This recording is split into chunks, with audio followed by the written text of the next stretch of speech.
Welcome to Abhinav Bharat. నేను రఫీ. ఏదైతే నాచారంలో ఉన్న షాహీ ఎక్స్పోర్ట్స్ కంపెనీ ఉందో, అంటే ఇది ఒక క్లాతింగ్ బిజినెస్ సంబంధించిన కంపెనీ. ఇది కొంత రిప్యుటేషన్ ఉన్న కంపెనీ, కొంత పేరున్న కంపెనీ, పెద్ద కంపెనీ. అయితే దీనికి సంబంధించి చాలామంది మహిళలు అయితే రోడ్డు మీదకి వచ్చేసి వాళ్ళని శ్రమ దోపిడీ చేస్తున్నారని, అలాగే ఏదైతే వాళ్ళని దూషిస్తున్నారని, అంతేకాకుండా వాష్రూమ్స్కి వెళ్ళే పరిస్థితి కూడా లేదైతే చెప్తున్నారు. దీనికి సంబంధించి వాళ్ళు గత 3 రోజులుగా అయితే ధర్నాలు చేస్తూ ఉన్నారు. అసలు ఏం జరుగుతుంది, అసలు షాహీ ఎక్స్పోర్ట్స్ కంపెనీలో ఏం జరుగుతుంది, అక్కడ ఏమైంది అని తెలుసుకునే ప్రయత్నం చేద్దాం. చూడండి, దాదాపుగా మహిళలు 15 సంవత్సరాల నుంచి అయితే ఇక్కడ పనిచేస్తున్నారు. అంటే ఎక్కువ దేనికి సంబంధించి పనిచేస్తారంటే, ఏదైతే కుట్టు మిషన్ సంబంధించిన పనులు ఉంటాయో దానికి సంబంధించిన పనులు. ఎక్స్పోర్ట్స్ కంపెనీ అది, క్లాతింగ్ సంబంధించింది. అక్కడ కుట్టు మిషన్లో పనిచేయడానికి అయితే చాలామంది వందల సంఖ్యలో మహిళలు అయితే అక్కడ పనిచేస్తూ ఉంటారు. అంటే అక్కడ పనిచేసే మహిళలు అంటే ఎక్కువ నిరుద్యోగులు ఉంటారు అక్కడ. నిరుద్యోగులు, హౌస్ వైఫ్స్గా, అంటే చిన్న అంటే బిలో మిడిల్ క్లాసు, బాగా పేదవాళ్ళు మాత్రమే అలాంటి పనుల్లోకి వెళ్తూ ఉంటారు. అంటే 10-15 సంవత్సరాల ముందు 2000తో స్టార్ట్ అయిన వాళ్ళ జీతం ఈ రోజు వచ్చేసరికి 9 నుంచి 10,000 అంట. అంటే 15 సంవత్సరాలు బిఫోరు 2000 ఉన్న వాళ్ళ జీతం 2025 నాటికి, అంటే ఇన్ని సంవత్సరాలు 15 సంవత్సరాల తర్వాత వాళ్ళ జీతం వచ్చేసి 9,000 నుంచి 10,000 అంట. అంటే ఇంత వాటికి వాళ్ళకి శాలరీస్. అంటే కార్మికుల చట్టం ఏం చెప్తుంది అసలు శాలరీస్ ఈ విధంగా, అంటే వీళ్ళు కార్మికుల కింద వస్తారు, ఒక ఫ్యాక్టరీలో పనిచేస్తున్నారు కాబట్టి వీళ్ళు కార్మికుల కింద వస్తారు. అసలు కార్మికుల చట్టాలు ఏం చెప్తున్నాయి, అసలు వాళ్ళు ఏమైనా ఫాలో అవుతున్నారా? 1% కూడా ఫాలో అవ్వట్లేదు. వాళ్ళు మహిళలు బయటకు వచ్చి చెప్పే విషయాలు ఏంటే జనాలు ఆశ్చర్యపోతున్నారు. వాళ్ళు వాష్రూమ్స్కి వెళ్ళడానికి కూడా పర్మిషన్ లేదంట. వాష్రూమ్స్కి అక్కడ లేవంట, అసలు కంపెనీలో వాష్రూమ్సే లేవంట.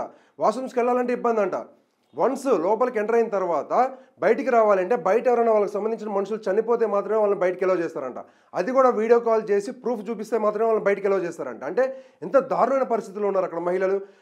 9 నుంచి 10,000 రూపాయల జీతం. అసలు ఇప్పుడున్న ఇన్ఫ్లేషన్కి 9 నుంచి 10,000 రూపాయలు, అంటే ఒక 10,000 వేసుకొని జీతం, 10,000 రూపాయల జీతం అసలు సరిపోతుందా? అంటే ఒక మహిళ మాట్లాడుతూ ఏం చెప్తుందంటే, నా ఇంటి రెంట్, అంటే నాచారం అంటే అది అవుట్స్కట్స్, అక్కడ మినిమం ఎంత లేదన్నా కూడా ఒక 4,000 నుంచి 5,000 రూపాయలు రెంట్ ఉంటుంది. తక్కువ 4,500 రూపాయలు 4,500 రూపాయలు పెట్టి నేను రూమ్ రెంట్లో ఉంటున్నా. నా పిల్లలు ఉన్నారు, 2 పిల్లలు. నాకు వచ్చే జీతం వచ్చేసి 9,000. అంటే 9,000 4,500 పోతే ఇంకా మిగిలిన 4,000 5,000లో వాళ్ళు ఎట్లా బతుకుతారు? అంటే 4,000లో ఒక నెల రోజుల కుటుంబం నడుస్తుందా? పిల్లల్ని చదివించుకోగలరా? గవర్నమెంట్ స్కూల్కి పంపించినా సరే వాళ్ళకి ఫీజులు, ఏమైనా ఎగ్జామ్ ఫీజులు, బుక్స్ కొనుక్కోవాలన్నా కానీ ఆ 4,000 ఎట్లా సరిపోతాయి? అంటే మొత్తం మీద చూసుకుంటే వాళ్ళకి ఇన్ఫ్లేషన్ తగ్గట్టు ఎక్కడ కూడా శాలరీస్ లేవు. కార్మికుల చట్టం ఏమైతే చెప్తుందో మహిళలకి అక్కడ ఎలాంటి ఇబ్బంది కలగకూడదు, అక్కడ ఎలాంటి వాష్రూమ్ సంబంధించి, అంటే కార్మికుల చట్టం ఏం చెప్తుందంటే ప్రధానంగా చూసుకుంటే, కార్మికులు ఎక్కడైతే పనిచేస్తున్నారో, అంటే మహిళలు ప్రత్యేకించి మహిళలు ఎక్కడైతే వర్క్ చేస్తున్నారో ఆ ప్రదేశాలు నీట్నెస్గా ఉండాలి. వాళ్ళు కంపల్సరీగా వాష్రూమ్స్ అరేంజ్ చేయాలి, వాష్రూమ్స్ నీట్గా ఉంచాలి, వాళ్ళని ఎవరు దూషించకూడదు, వాళ్ళకి సపోర్ట్గా మాట్లాడాలి. అంటే వాళ్ళు ఏదైనా లీవ్స్ కావాలన్నా సరే వాళ్ళకి లీవ్స్ శాంక్షన్ చేయాలి. కొంత పర్సనల్ ప్రాబ్లమ్స్ ఉంటాయి మహిళలు అన్నప్పుడు, వాళ్ళకి శాంక్షన్ చేయాలి కదా లీవ్స్. చేయరంట, ఒక్కరోజు మాత్రమే లీవ్ ఇస్తారంట. ఆ ఒక్కరోజు నెక్స్ట్ డే ఇంకో రోజు రాకపోతే వాళ్ళకి 1,000 రూపాయలు కట్ చేస్తారు. అంటే వాళ్ళకి వచ్చే 10,000 రూపాయల జీతంలో 1,000 రూపాయలు కట్ చేస్తారు. అట్లా వాళ్ళకి పర్సనల్ ప్రాబ్లమ్స్ ఒక 2-3 డేస్ రాలేదనుకోండి, అంటే వాళ్ళకి ఇచ్చే 9,000 10,000లో 2-3 వేల రూపాయలు పోతే 6-7 వేలు ఎట్లా బతుకుతారు వాళ్ళు? అంటే ఇవన్నీ బయటకు వచ్చి మహిళలు చెప్తున్నారు. ఇప్పుడున్న ఇన్ఫ్లేషన్ ప్రకారం, ఇప్పుడున్న వాళ్ళ శ్రమ దోపిడీ జరుగుతుందైతే ప్రధానంగా చెప్తున్నారు. ఇప్పుడున్న దాని ప్రకారం తక్కువ 18,000 నుంచి 20,000 రూపాయలు ఉంటే మాత్రమే ఒక సాధారణ మధ్యతరగతి కంటే బిలో మధ్యతరగతి ఎవరైతే ఉంటారో, అంటే బిలో మిడిల్ క్లాస్ ఎవరైతే ఉంటారో, పేద ప్రజలు బతకాలన్నా కానీ 20,000 రూపాయలు అవసరం అవుతుంది హైదరాబాద్లో. ఎందుకంటే ఇప్పుడు ఇన్ఫ్లేషన్ అలా ఉంది. రూమ్ రెంట్లు కానీ, పిల్లలు స్కూల్కి పంపించుకున్నా సరే, బుక్స్ కొనుక్కోవాలన్నా, బయటికి వెళ్ళి నూనె ప్యాకెట్ కొనుక్కోవాలన్నా అంత రేట్లు పెరిగిపోయినాయి. అలాంటి పరిస్థితుల్లో కూడా 9 నుంచి 10,000 రూపాయలు ఇవ్వటం అంటే అది ఇంపాసిబుల్. అంటే అసలు జరగదు. అసలు వీళ్ళు హైదరాబాద్లో నాచారంలో పనిచేస్తున్నారు, లేదంటే బీహార్ ఉత్తరప్రదేశ్లో పనిచేస్తున్నారు, అర్థం కావట్లేదు ప్రజలు ఇవన్నీ చెప్తుంటే. ఇన్ని రోజులు ఓపిక పట్టారు, దాదాపు 10 సంవత్సరాలు ఓపిక పట్టి వాళ్ళు బయటకు వచ్చి వాళ్ళ బాధ మొత్తం చెప్పుకోవడం జరిగింది. అసలు ఇంకేం చెప్తున్నారంటే, అక్కడున్న సూపర్వైజర్లు ఎవరైతే జనరల్ మేనేజర్ ఉన్నారో వాళ్ళైతే దూషిస్తారంట. ఉంటే ఉండు, పోతే పో, అంతేగాని ముఖాన అట్లా చెప్పకూడదు అవని అంత దారుణంగా చెప్తున్నారు అక్కడున్న మహిళలు బయటకు వచ్చి. అంటే ముఖాన ఉమ్మేసి నువ్వు ఉంటే ఉండి వెళ్తే వెళ్ళని బూతులు తిడుతున్నారంట సూపర్వైజర్లు. అంటే సూపర్వైజర్లు ఏమన్నా పెద్ద కింగ్సా? అంటే వాళ్ళు ఏంటంటే వాళ్ళ కాన్ఫిడెన్స్ ఏంటంటే అక్కడ పనిచేసే సూపర్వైజర్లకు కానీ మేనేజర్లకి వీళ్ళు నిరుద్యోగ మహిళ, అంటే నిరక్షరాస్య మహిళలు, అంటే చదువుకోని వాళ్ళు. వీళ్ళని ఏం చేసినా కానీ వీళ్ళు ఏం చేయలేరు, వీళ్ళ దగ్గర మొబైల్స్ ఉండవు, షూట్ చేయలేరు, ఈ ప్రూఫ్స్ అన్ని బయటికి పోవు. కాబట్టి మనం బలవంతంగా వీళ్ళతో పని చేయించుకోవడం అంటే ఇది వెట్టి చాకరి కింద వస్తుంది. ఇది కానీ సీరియస్గా గవర్నమెంట్ తీసుకోకపోతే చాలా దారుణంగా ఉంటుంది పరిస్థితి. ఎందుకంటే కార్మిక చట్టాలు ఏమైతే చెప్తున్నా అవి కంపల్సరీగా దాన్ని అమలు చేయాల్సిన బాధ్యత ప్రభుత్వాల మీద ఉంది. ప్రభుత్వాలే నియమాలు పెడతాయి, మళ్ళీ దాన్ని పాటించిన కంపెనీల మీద చర్యలు తీసుకోవు.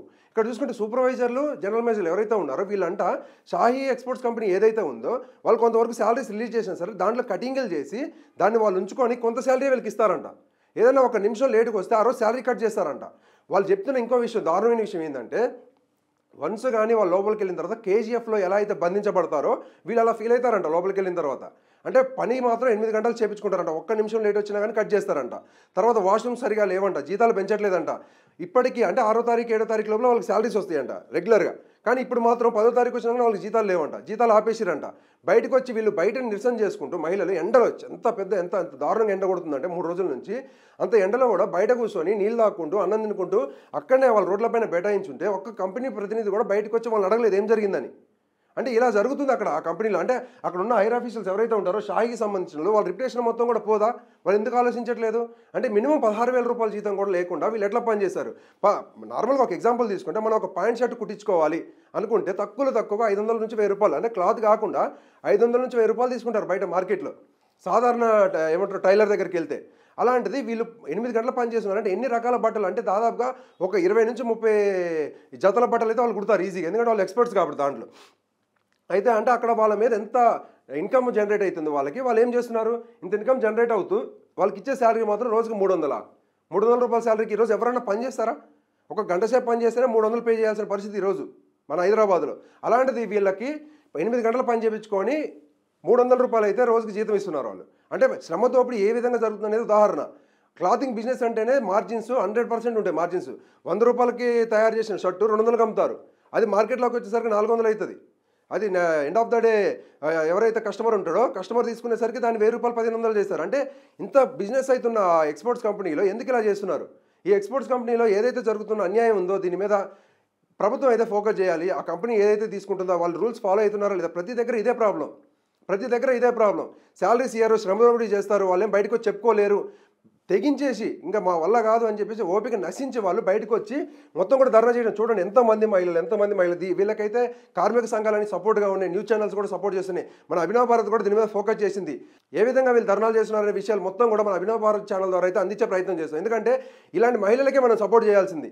వీళ్ళని ఖచ్చితంగా అయితే ప్రభుత్వం ఆదుకోవాలి. ప్రభుత్వం దృష్టి సారించి ఆ షాహీ కంపెనీలో ఎలాంటి అక్రమాలు జరుగుతున్నాయి, ఎందుకు మహిళల మీద ఈ వివక్షలు చూపిస్తున్నారు, ఎందుకు శ్రమ దోపిడీ చేస్తున్నారు అయితే ఫోకస్ చేసి దాని మీద ఎంక్వైరీ చేయాల్సిన పరిస్థితి అయితే ఖచ్చితంగా ఉంది గవర్నమెంట్కి. Thank you.